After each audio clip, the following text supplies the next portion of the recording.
Good morning. It's Tuesday, May the 5th, and you're up and ready for another day.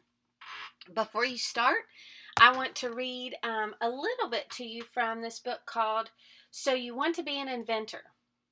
I'm not going to read the whole thing. I'm going to read it in over the course of a few days because it tells you about different inventors, and it gives you the idea of what an inventor has to think like and what he has to do, he or she has to do.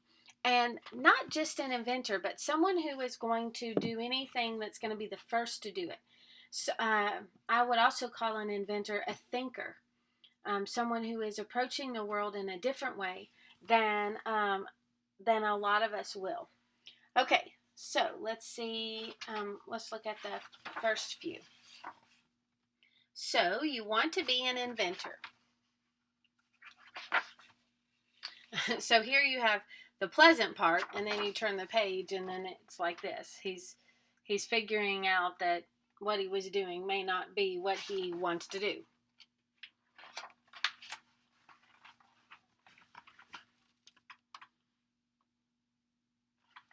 Are you a kid who likes to tinker with machines that clink and clank, levers that pull, bells that ring, cogs that grind, switches that turn on and off, wires that vibrate, dials that spin? You watch TV, ride a bike, phone your friends, pop popcorn in a microwave, go to the movies, inventions, and you want to be an inventor too. You don't have to have white hair and wrinkles to be an inventor. At 12, Benjamin Franklin invented swim paddles for his hands and kick paddles for his feet. When he grew up, Ben Franklin invented the lightning rod, Franklin stove, fireplace damper, library step stool, and odometer to measure the distance that a vehicle travels. At 77, he invented bifocal glasses and probably needed them. Do you have a brother? Brothers can help too. Connecticut patriot David Bushnell would have been sunk without his brother Ezra. David wasn't strong enough to operate all the cranks, handles, and pumps in the submarine he invented during the Revolutionary War, so Ezra did it for him. In 1895, Guglielmo Marconi had his brother Alfonso take a 1.5-mile hike with a receiver and a gun. If he received the signals Guglielmo sent, he was to fire the gun. Pow! That gunshot broadcast the birth of Guglielmo's invention, the radio. If you want to be an inventor, find a need and fill it. Cyrus McCormick got tired of reaping wheat on his family's farm with a hand scythe. It took forever. So in 1831, he invented a mechanical reaper. The flapping reaper frightened the horses, but it reaped in a few hours what 3 men could reap in a day. The son of runaway slaves Elijah McCoy was an oilman on a railroad. To oil the pistons, gears, and bearings, the train had to be stopped.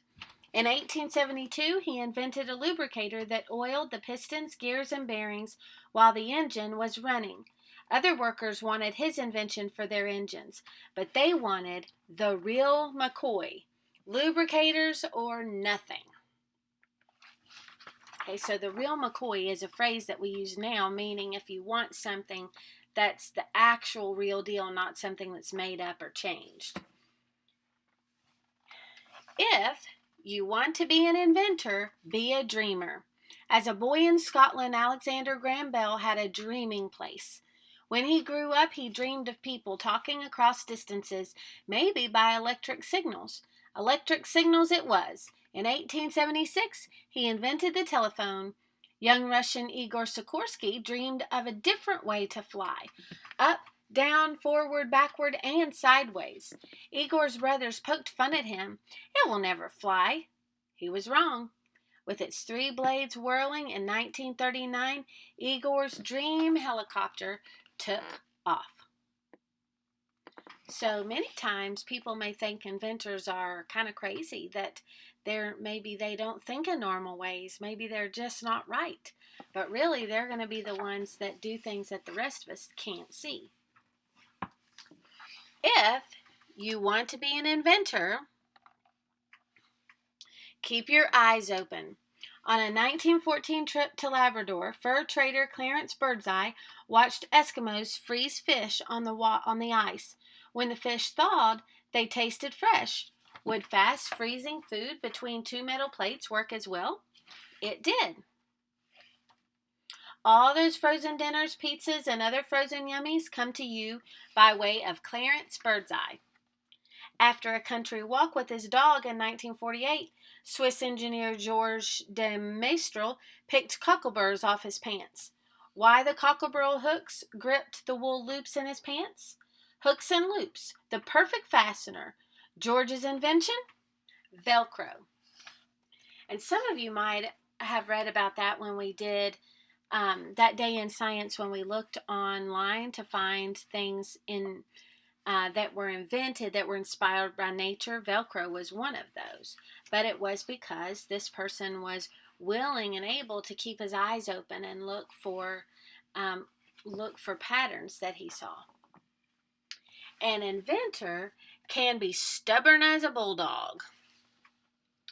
Yankee Charles Goodyear spent 10 years trying to make raw rubber usable.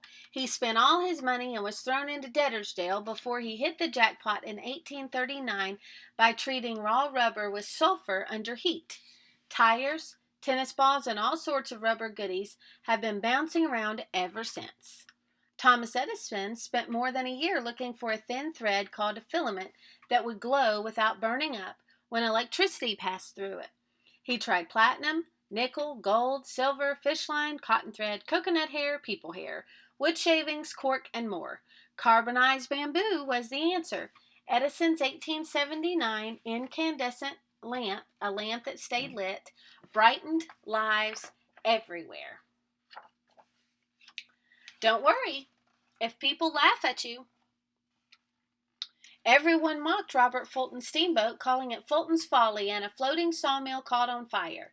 But the laughter lost steam in 1807 when Robert Clermont chugged